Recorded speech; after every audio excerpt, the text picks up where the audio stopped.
Bon, je m'appelle Michel, je suis de Pipé depuis natif, tout le monde me connaît. Et voilà, au village de Pipé, eh ben, Terre-Galée, Bonny, c'est Pipé. Et bon, ben, vous savez tout le monde qu'à Pipé, on est bien, que t'as un beau village et où tout le monde est content d'y vivre. Et beaucoup d'étrangers qui viennent s'installer à Pipé.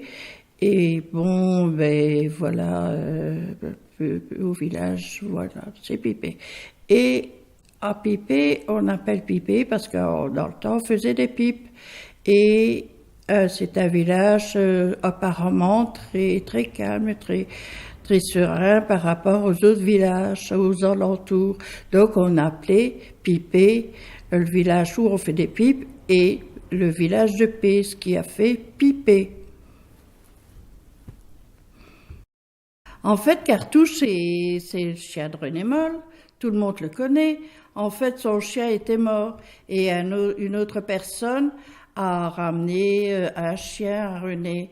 Et alors, il l'a su, il a dit, bon, ben, de toute façon, s'il n'y a pas ça, si je ne sais rien en faire, eh ben, il y aura une cartouche, paf. Et voilà, bon, Cartouche a été gentil, Cartouche est resté avec René, et voilà. Un jour, Cartouche, je crois que c'est Cartouche qui a fait des bébés. Non, c'est un garçon, il était faire des bébés à une autre fille. Bonjour, mesdames et messieurs, oui, je regarde les photos. Ah ben mon Dieu. Et là, j'ai vieux tout ça. Mais enfin, je suis là, on peut en parler. Vous voyez la fanfare ici. J'étais jeune à ce temps-là. C'était tout de suite après la guerre. Oh là là là là. Ainsi, me v'là vieux ici. Et comme il faut, hein. J'ai toujours fait de la musique, vous voyez. Mais là, devant un orgue. Quand j'ai fait le service militaire ici. En décembre 49. Et ici, il y avait les copains. Ma mère et le frère. J'ai mon nièce ici. Mes deux nièces. La plus petite. La plus petite. Qui est bien grande maintenant. Je suis chez le maison, pas devant ici. Je suis né ici. Je suis né dans le maison ici. J'ai jamais quitté d'ici. On s'est enterré par le piano, mettons. Hein. Ça, n'avait rien à faire. Les deux frères, hein. On avait choisi pour la musique. Enfin, à ce temps-là, c'était la guerre. On n'a pas pris le piano, hein, pour tirer ce plan. On sentait qu'il fallait faire de la musique. Cette photo-là, elle a été faite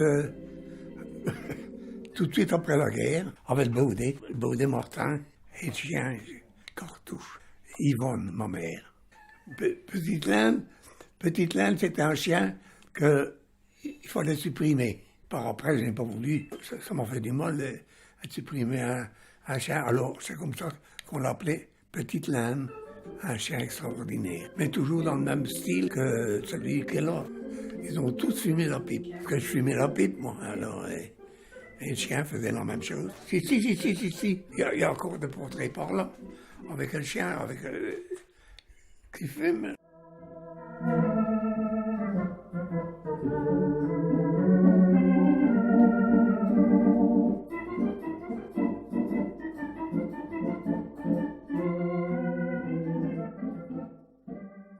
Vous n'avez pas réussi à retrouver des photos? Non, j'ai encore regardé et je ne sais pas où je les ai mis. Et dans ta maison, tu as des grands cadres avec des grandes photos ou pas? Non. Non. Et vous savez parler en patois? Vous savez dire des choses en patois? Ah oui, à ce moment-là. Ici, je cause encore quelquefois pas toi. Oui. Mais c'est rare, il faut être avec quelqu'un. Ma mémoire, elle flanche. Mais on a même dansé ici avec lui. Ici? Oui. Aller coucher et plus loin où il y avait une boulangerie, mais c'était en haut.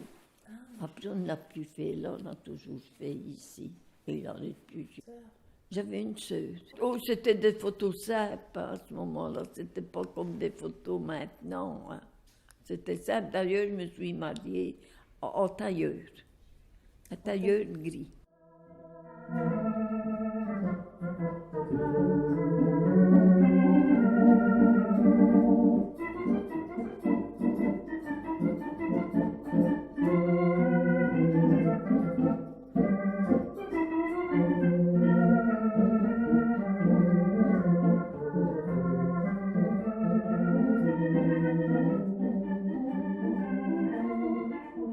Je m'appelle Maud et j'ai vu mon arrière-grand-mère blanche sur la photo. Je m'appelle Apolline et j'aimais bien faire la photo.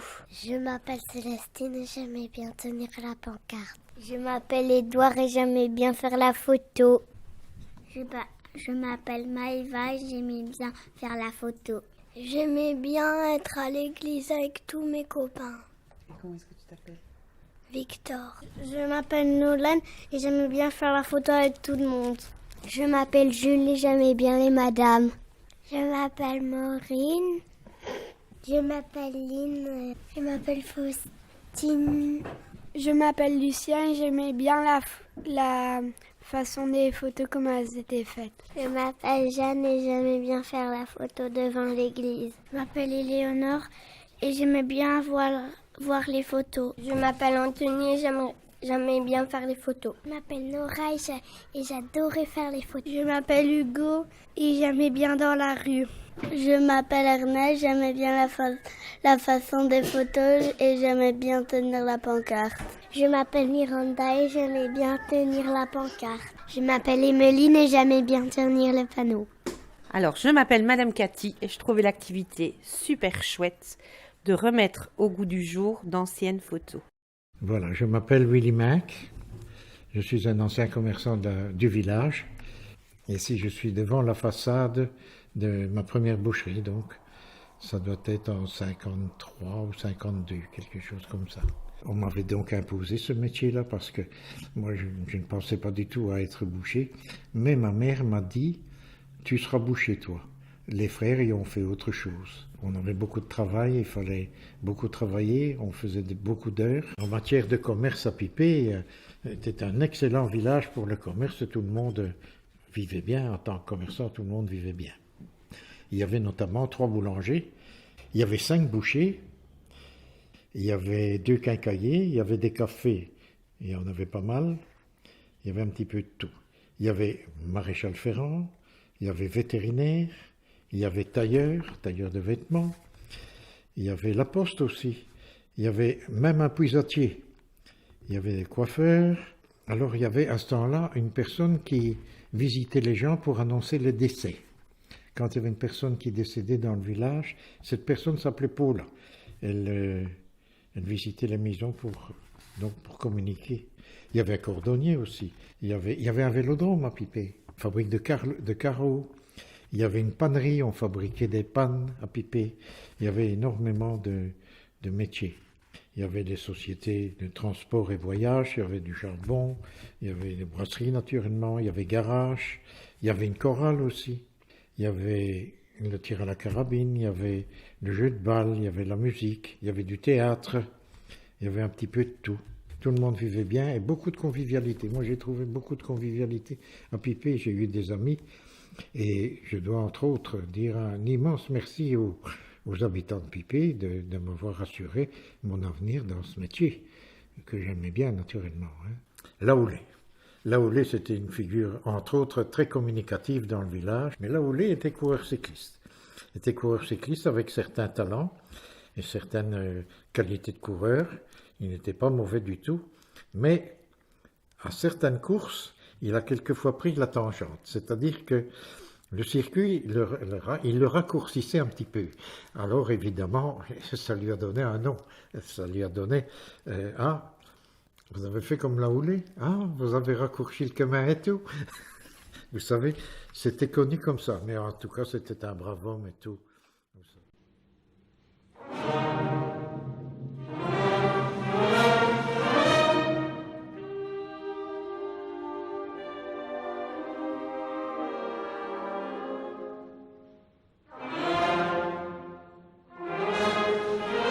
Voilà, moi, je m'appelle Marc de Gouy.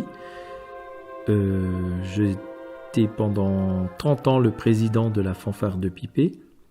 Et je crois que quand je lis le résumé et l'historique de la fanfare, je suis le président qui est resté le plus longtemps. Ben oui, à 20 ans, je me suis retrouvé président. L'ancien président, monsieur Carlo Delporte, a démissionné et a dit « tu feras ça mieux que moi ». Et je me suis retrouvé du jour au lendemain président d'une fanfare avec une fanfare de vieux. On a essayé de relancer l'activité musicale. La fanfare de Pipé, elle est depuis 1870. D'ailleurs, j'ai une anecdote à raconter. Il y avait un musicien qui est venu jouer chez nous et qui, il y a une année, a vu « Oh, qu'est-ce que c'est, entre guillemets, Saint-Cyr qui joue de la musique ». Quand il a entendu jouer la pivoleuse par une fanfare qui jouait en marchant, il s'est étonné de la qualité musicale et il a dit « Maintenant, moi, je veux jouer dans cette fanfare ». Et il est venu nous rejoindre. À l'heure actuelle, il n'y a plus de société. On a essayé de faire son possible pour maintenir la fanfare à flot. On a arrêté, quoi. Moi, j'ai mis la clé sous le paillasson. Maintenant, si quelqu'un vient me voir et me dit « Tiens, on peut relancer », pourquoi pas. On essaiera. Si je peux dire encore quelque chose, c'est que les musiciens étaient de très, très, très bons vivants. Il y avait vraiment une super ambiance à Pipé.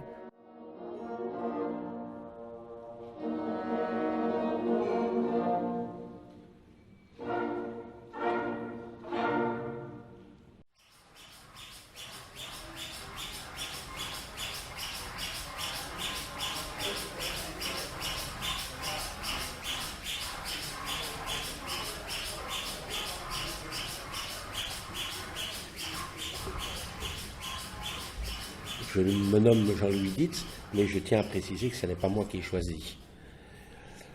Et je suis, brasseur à Pipé. Puisque vous vouliez absolument savoir comment j'ai commencé. J'ai commencé bien loin d'ici. D'ailleurs, en arrivant en 84, j'étais un étranger. Je venais de très très loin, de Braff.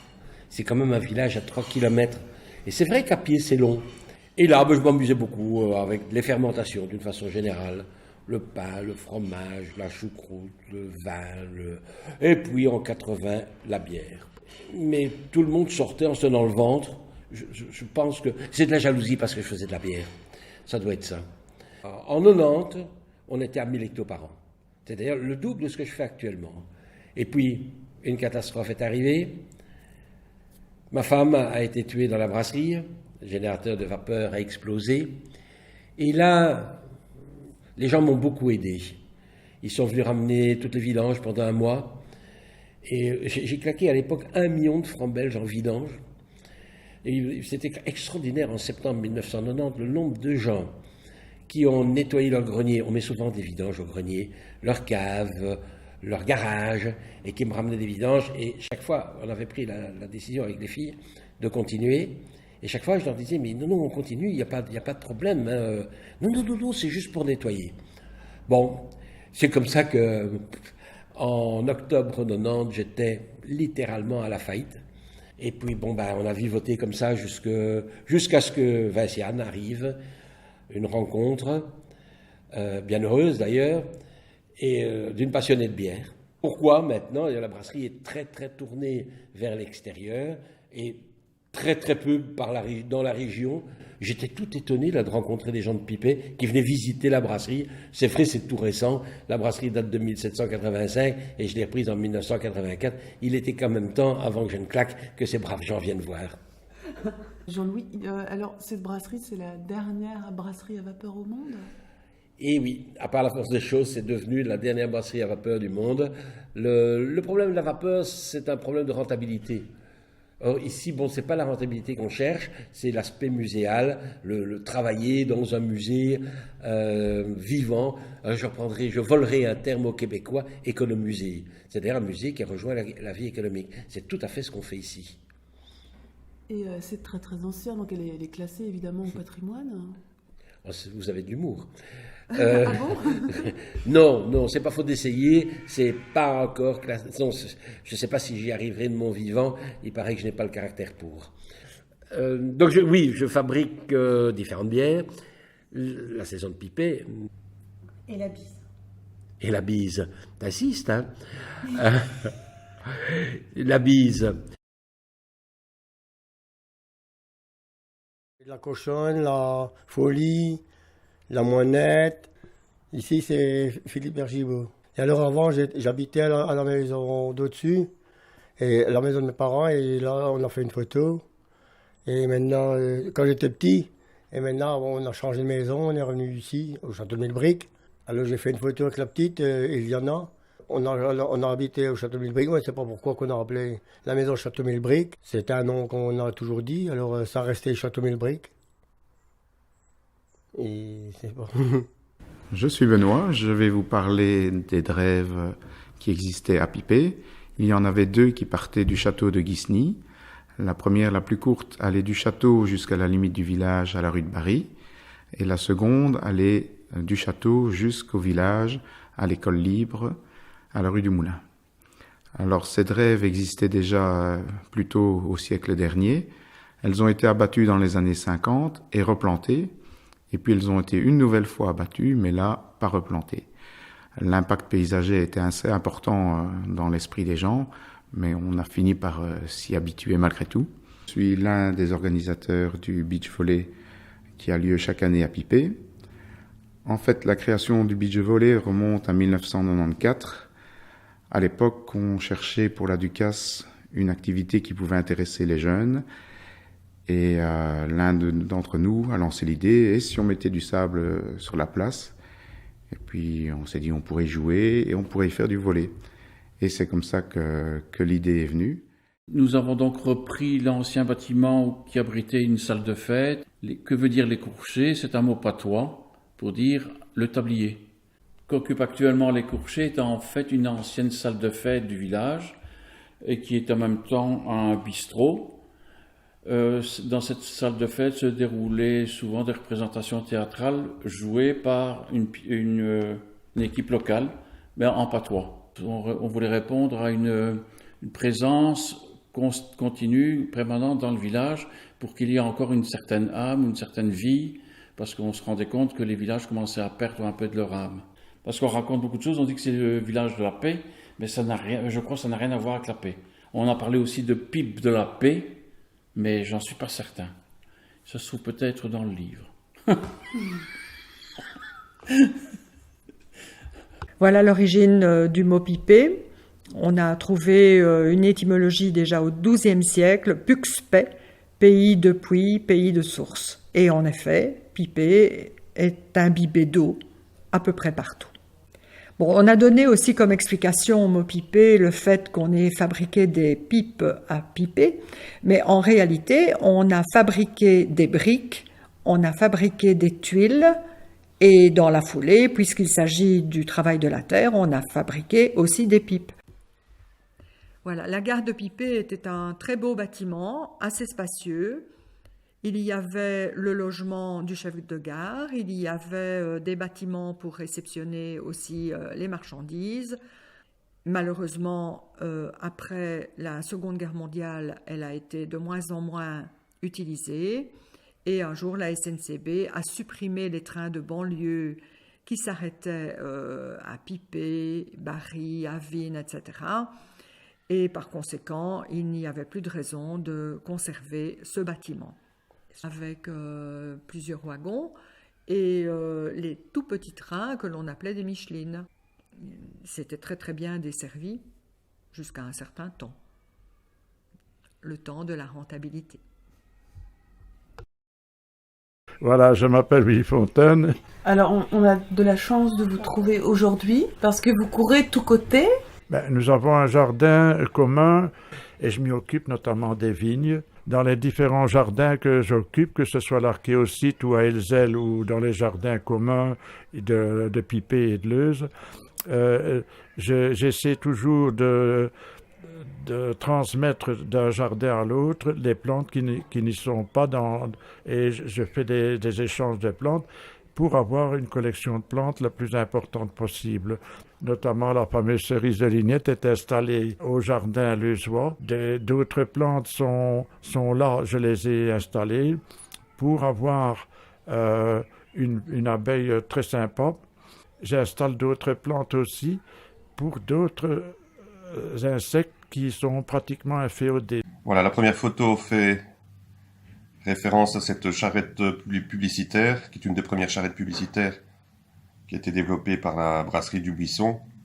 Et en fait, elle date de juste après la guerre 14-18.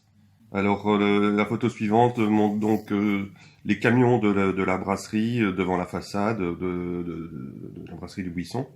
On voit d'abord que la façade est restée inchangée. Hein. Ce n'est pas la plus ancienne photo qu'on a sur la brasserie, mais même les premières démontrent que c'est une façade d'époque qui n'a quasi pas changé d'un iota. Et alors, ben voilà, très fièrement, on a placé tous les camions. On est après la guerre 40-45 devant la façade avec le slogan Buche-Bière. Hein. Donc, c'était vraiment une période en plein essor pour la brasserie, et ces camions évidemment allaient diffuser et distribuer la bière dans les villages avoisinants jusque Tournai. Alors belle photo du petit café qui a été le café historique de la brasserie, puisque c'est là que on va dire tout a démarré au niveau de la bûche. On constate qu'effectivement les banquettes, tout le feu là juste dans le bas à gauche reste totalement identique. Évidemment, à ce moment-là, le petit café, comme on l'appelait, était très réduit au niveau surface. On voit d'ailleurs la porte de sortie, au-dessus de laquelle était indiqué cours. Cette porte n'existe plus actuellement, la mention cours si.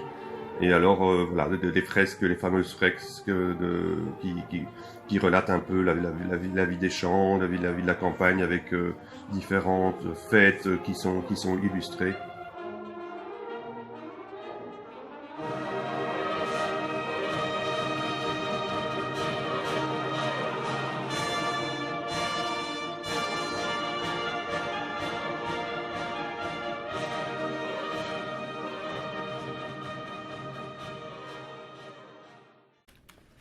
Tu veux pas nous lire l'avant-propos, par exemple?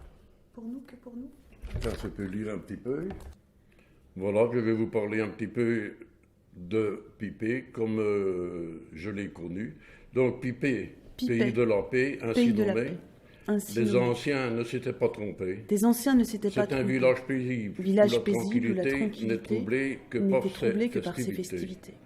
Tu m'as vite plu. Tu m'as vite plu et tu m'as adopté. C'est dommage que je n'y suis pas né.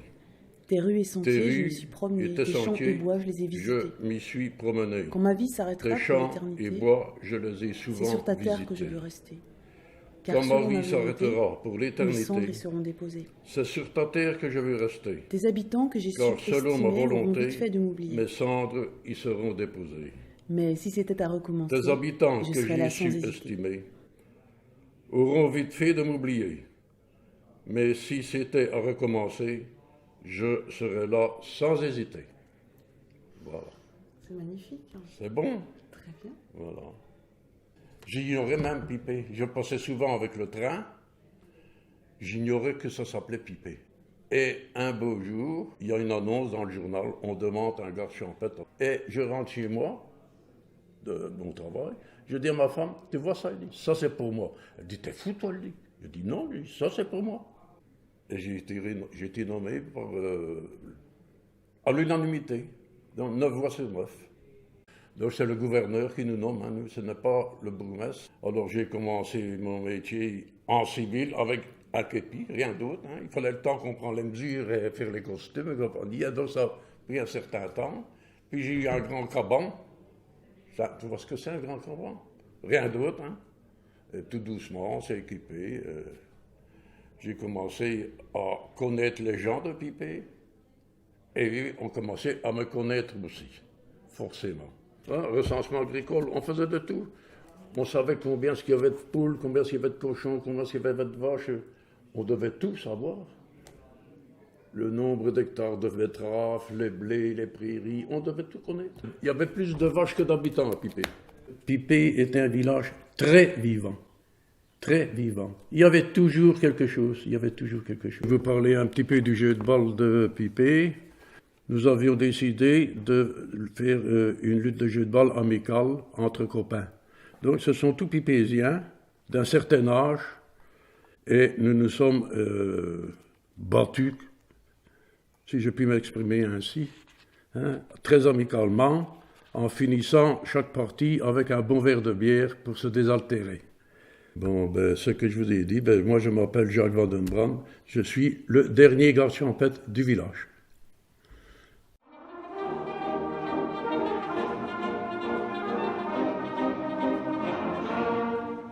Et par la petite fenêtre blanche, les livreurs venaient avec leur sac de 50 kilos et ils balançaient le charbon. Le problème pour les habitants, c'est que la remise était tout en biais et qu'à l'arrière de la maison, elle n'avait plus qu'environ 50 cm de large. Donc, quand ils avaient besoin de 10 kg de charbon, il fallait qu'ils se présentent dans la porte en biais, qu'ils aillent remplir le seau au charbon et qu'ils ressortent.